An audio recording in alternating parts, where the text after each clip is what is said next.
Hello, welcome to Meena's kitchen Tambaram recipes. இன்னைக்கு நம்ம Meena's kitchen டாம்பரம் ரெசிபீஸ்ல பார்க்க போற ஒரு ஸ்வீட், ஆத்தென்டிக் ஸ்வீட் வந்து அதிரசம். இந்த அதிரசம்ங்கிற ஸ்வீட் நம்ம ஆல்ரெடி பார்த்துருக்கோம், வீடியோ போட்டிருக்கேன்னா. பட் இந்த அதிரசம் என்ன ஸ்பெஷல் கேட்டேன்னா, இது கவுனி ரைஸ் வச்சு பண்றோம். நம்ம அதிரசம்ங்கிறது நம்ம நார்மல் பச்சரிசியை வச்சு பண்ணுவோம். பட் இது அது நார்மல் பச்சரிசி இல்லாம கவுனி ரைஸை வச்சு பண்றதுனால இது ஒரு ஸ்பெஷலான அதிரசம் தான். ஃபர்ஸ்ட் டைம் நானுமே இப்பதான் ட்ரை பண்ணி பார்த்தேன். சூப்பர்வா இருந்தது, ஆசமா இருந்தது டேஸ்ட். கவுனி ரைஸ்ங்கிறது ரெண்டு டைப்பா கிடைக்கும் நமக்கு. ரெட் கவுனி ரைஸ் கிடைக்கும், பிளாக் கவுனி ரைஸ் கிடைக்கும், ரெண்டுமே கிடைக்கும். சிவப்பு கவுனி அரிசி, கருப்பு கவுனி அரிசி ரெண்டுமே கிடைக்கும். இன்னைக்கு நான் வந்து இந்த சிவப்பு கவுனி அரிசியை வச்சு பண்ணியிருக்கேன் அதிரசம். இன்னைக்கு நம்ம இந்த கவுனி ரைஸ் வச்சுதான் அதிரசம் பண்ண போறோம். இந்த டம்ளருக்கு 2 டம்ளர் எடுத்துட்டு இருக்கேன் கவுனி ரைஸ். கவுனி ரைஸ்ங்கிறது இப்படி ரெட் கலர்ல இருக்கும். நார்மலி ரைஸ்ங்கிறது பச்சரிசி வெள்ளையா இருக்கும் இல்லையா, இது வந்து கவுனி ரைஸ் ரெட் கலர்ல இருக்கும். ரொம்ப ஹெல்த்துக்கு ரொம்ப நல்லது. அதை வச்சுதான் இன்னைக்கு நம்ம அதிரசம் பண்ண போறோம். இதை இப்ப நம்ம வாட்டர் விட்டு ஒரு 2 to 3 hours நல்லா ஊற வச்சுக்கலாம் அந்த அரிசியை. யூஸ்வலி நார்மல் பச்சரிசி ஒயிட் ரைஸ்னா நமக்கு ஒரு 1/2 hour ஊறினா கூட போறோம். இது கொஞ்சம் ஜாஸ்தி டைம் ஊறினாதான் நம்மளால மாவு திரிக்க முடியும். ஸோ கொஞ்சம் கூட நாள் இதை ஊற வச்சுக்கிறேன். நான் இப்போ ஒரு 3 hours ஊற வச்சிருந்தேன் நான் அந்த ரெட் ரைஸை. அது நல்லா ஊறிடுது, அரிசி இப்போ நல்லா ஊறிடுது. இப்போ இதை நல்லா வாஷ் பண்ணிட்டு நம்ம வந்து மாவா திரிக்க போறோம். நைஸ் மாவா பண்ணிக்கணும் இதை. இப்போ நான் நல்லா வாஷ் பண்ணிட்டு எல்லா வாட்டரையுமே ட்ரெயின் பண்ணிட்டேன், வாட்டரே இல்லை. ஸோ இந்த மாதிரி இருக்கும்போது அரிசியை நல்லா பவுடர் பண்ணி நைஸ் சல்லடையில நல்லா சலிச்சுட்டு நைஸ் மாவாக்கின்னு வந்துடுறேன். ஸோ இப்போ இந்த கவுனி அரிசியை ஊற வச்சு நல்லா மாவாக்கிட்டோம், நைஸ் மாவா சல்லடையில சலிச்சுட்டோம். இந்த மாதிரி இப்படி பிடிச்சா பிடிக்கணும். இந்த மாதிரி ஈர அரிசியில தான் நம்ம அதிரசம் பண்ண முடியும். அதை பார்த்துக்கணும். ட்ரை ரைஸ் மாவா இருந்து ஃப்ளாரா இருந்ததுன்னா பண்ண முடியாது நமக்கு. ஸோ இப்போ ரைஸ் ஃப்ளார் ரெடி பண்ணிட்டோம். அதுக்கப்புறமா பாகு வச்சுக்க போறோம். இன்னைக்கு இந்த டம்ளர்ல தான் நான் 2 டம்ளர் அரிசி எடுத்துட்டேன். ஸோ அந்த அதே டம்ளர்ல 1.5 டம்ளர் வெல்லம் எடுத்துக்கிறேன். 1/2 டம்ளர் 1.5 டம்ளர் எடுத்துட்டு இருக்கேன். எக்ஸாக்டா எந்த மெஷர்மெண்ட்ல எடுத்துக்கிறோமோ அதுல இருந்து 75% வெல்லம் எடுத்துக்கணும் நம்ம. இப்போ இதுல கொஞ்சமா வாட்டர் விட்டுக்கிறேன். ரொம்ப கம்மியாக ஒரு 1/4 டம்ளர் விட்டுண்டா போறோம். ரொம்ப விட்டுட்டோம்னா பாகாரத்துக்கு டைம் ஜாஸ்தி ஆகும். ஸோ வெல்லம் இப்போ நல்லா கரைஞ்சிடுது. ஆஸ் யூஸ்வல் வெள்ளத்துல மண் இருக்கும், டஸ்ட் எல்லாம் இம்பியூரிட்டிஸ் இருக்குங்கிறதுனால எப்பவுமே வெள்ளத்தை வடிகட்டிட்டு தான் நம்ம எந்த ஸ்வீட்ஸ் பண்ணனாலுமே பண்ணணும். இப்போ வடிகட்டின்ற வெள்ள ஜலத்தை அப்படியே டிரான்ஸ்ஃபர் பண்ணிடுறேன் சட்டியில.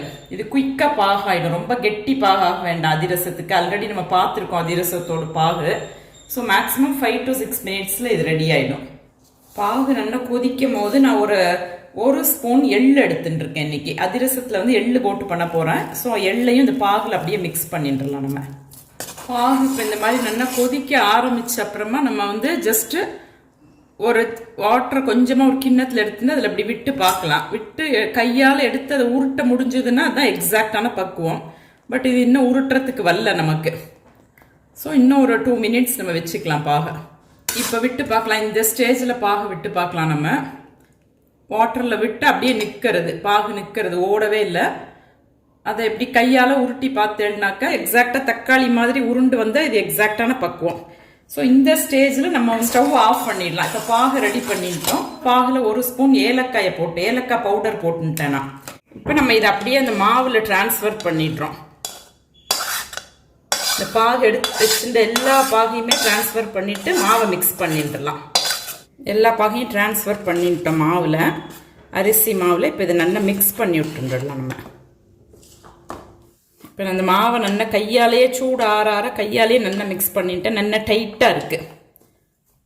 இதை வந்து நம்ம 1 day வச்சு நாளைக்கு அதிரசம் பண்ணினாதான் டேஸ்ட் வந்து ரொம்ப நல்லா இருக்கும். ஸோ இதை அப்படியே நம்ம மூடி வச்சுட்டு நாளைக்கு வந்து எப்படி அதிரசம் பண்ணணும் அப்படிங்கிறத நம்ம பார்த்துடலாம். இப்போ அதிரசம் பண்ணுறதுக்கு எண்ணெய் அடுப்பில் வச்சுட்டேன். கோகோனட் ஆயில் தான் இன்றைக்கி நம்ம யூஸ் பண்ணுறோம் அதிரசம் பண்ணுறதுக்கு. ஆயில் சூடாகிறதுக்குள்ளே நம்ம நேற்றுக்கு மாவு மிக்ஸ் பண்ணி வச்சுருந்தோம் இல்லையா, பாகில் அது எப்படி இருக்குங்கிறத பார்த்துடலாம் இப்போ. ஸோ அந்த மாவு வந்து நல்லா அப்படியே டைட்டாக எடுத்து, எப்போவுமே வெள்ளை பாகு வைக்கும் போது கொஞ்சம் லூஸாக தெரியும், பட் நல்லாவே டைட்டாக இருக்குது மாவு. இப்போ இந்த மாவில் வந்து நான் 1 ஸ்பூன் கீ மிக்ஸ் பண்ணிக்கிறேன். கீயை ஆட் பண்ணிட்டு இதை மாவை நல்லா மிக்ஸ் பண்ணி விட்டுடுறேன். இது நம்ம இப்போ கவுனி அரிசியை வச்சு பண்ணுறோம். இந்த அதிரசம் வந்து நார்மல் பச்சரிசியில் இது கவுனி ரைஸ். இது இந்த கவுனி ரைஸ் வச்சு நம்ம பண்ற அதிரசத்துல ஒன்னே ஒன்று நம்ம என்ன பார்த்துக்கணும், இன்னைக்கு நான் வந்து 75% தான் வெல்லம் எடுத்துட்டேன். அதில் வந்து ரைஸ் நம்ம என்ன குவான்டிட்டி எடுத்துக்கிறோமோ அதுக்கு 75% நம்ம வெல்லம் எடுத்துக்கணும். யூஸ்வலி அதிரசம் பண்றதுக்கு அதுதான் ப்ரொசீஜர். பட் இந்த கவுனி ரைஸ் நானுமே இன்னைக்கு அப்படிதான் எடுத்துட்டு இருக்கேன். பட் இந்த கவுனி ரைஸ்க்கு கொஞ்சம் நம்ம ஜாஸ்தி எடுத்துட்டாக்கா கொஞ்சம் நல்லா லூஸா இருக்கும் மாவு. இது வந்து கொஞ்சம் டைட்டா இருந்தது, கொஞ்சம் அழுத்தி எனக்கு பண்ண வேண்டி இருந்தது அதிரசத்தை. ஸோ நீங்க வந்து ஒரு 80% வெல்லம் எடுத்துட்டா கூட அதிரசம் கலையாம நல்லா வரும். இப்போ நெய்யை ஆட் பண்ணிட்டு நம்ம மாவை நல்லா மிக்ஸ் பண்ணிட்டோம். ஒரு ஸ்பூன் தான் கீ விட்டுருக்கேன். மாவை நல்லா மிக்ஸ் பண்ணிட்டேன்.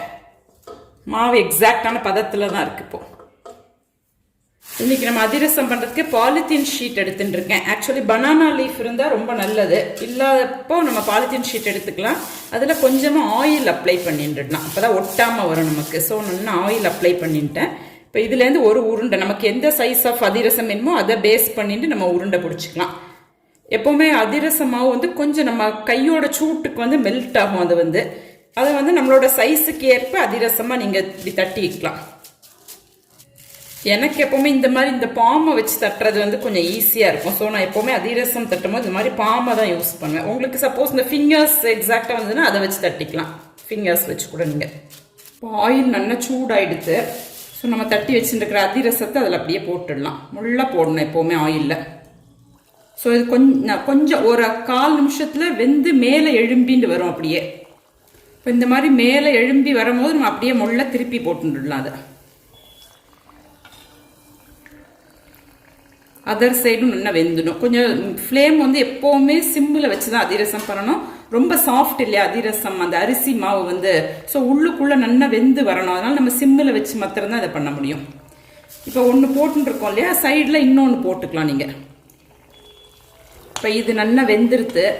ஏற்கனவே இது சிகப்பு அரிசி தான், கவுனி அரிசி உங்களுக்கு கருப்பு சிவப்பாக தான் இருக்கும். ஸோ இது கலரும் இந்த மாதிரி தான் இருக்கும்.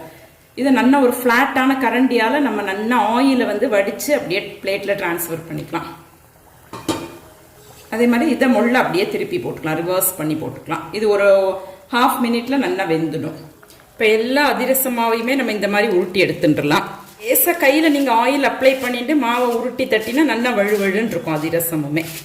ஸோ இப்போ இதுவும் நல்லா வெந்துருத்துமே, ரிவர்ஸ் பண்ணி போட்டு நல்லா வெந்துருது. ஸோ இதை அப்படியே எடுத்துடலாம். ஆயில் நல்லா வடிச்சிட்டு எடுத்துடுறேன். இதை இந்த மாதிரி எல்லா அதிரசத்தையும் நம்ம பண்ணி எடுத்துக்கிறோம். ஸோ ஒன்று வெந்துட்டு இருக்கும் போதே நம்ம இன்னொன்று சைடில் போட்டுடலாம் அப்படியே. இப்போ நான் எல்லா மாவையும் இந்த மாதிரி அதிரசமாக பண்ணி எடுத்துட்டேன். ரொம்ப சூப்பராக இருக்குது அதிரசம், ரொம்ப சாஃப்டாகவும் இருக்குது. நல்லா அந்த பாருங்கள் உடச்சி காமிக்கிறேன். இந்த பாருங்கள் பஞ்சு மாதிரி வந்திருக்கு இப்படியே, ரொம்பவே நல்லாயிருக்கு. இதில் ரொம்ப இம்பார்ட்டண்ட்டாக நம்ம நோட்டீஸ் பண்ண வேண்டியது என்னென்னா ஆயில். நம்ம யூஸ்வலி அதிரசம் பண்ணால் ரொம்ப ஆயில் குடிக்கும்போம், பட் இது ஆயிலே கன்சியூம் ஆகலை. நான் வச்ச ஆயில் கிட்டத்தட்ட அப்படியே தான் இருக்குது. இந்த அதிரசத்துலேயும் ஆயிலே இல்லை, எடுக்கும் போது கூட ஒரு ஆயில் கூட இல்லாமல் நல்லா வந்திருக்கு. ஆக்சுவலி இந்த கவுனி ரைஸில் வந்து மெடிசினல் பெனிஃபிட்ஸ் ரொம்ப ஜாஸ்தி. அந்த காலத்தில் வந்து கிங் மட்டும்தான் இந்த கவுனி ரைஸை சாப்பிட முடியும், சாதாரண பீப்புள் வந்து சாப்பிட முடியாது, கவுனி ரைஸ் கிடைக்காது. அந்த அளவுக்கு அதில் ரொம்ப ரொம்ப லாங் லைஃப் இருப்பா, நிறைய மெடிசினல் பெனிஃபிட்ஸ் இருக்கிறதுனால அவ மத்திரம் தான் எடுத்துப்பா. பட் இப்போ நமக்கு வந்து டே டு டே லைஃப்ல எல்லா டிபார்ட்மெண்டல் ஸ்டோர்லையுமே இந்த கவுனி ரைஸ் கிடைக்கிறது. ஸோ நீங்களும் இந்த அதிரசத்தை வந்து ட்ரை பண்ணி பாருங்க. அந்த கவுனி ரைஸ்ல அதிரசம் பண்ணி ட்ரை பண்ணி பார்த்து எப்படி இருக்குங்கிறதுக்கு எனக்கு ஃபீட்பேக் கொடுங்க. தேங்க்யூ.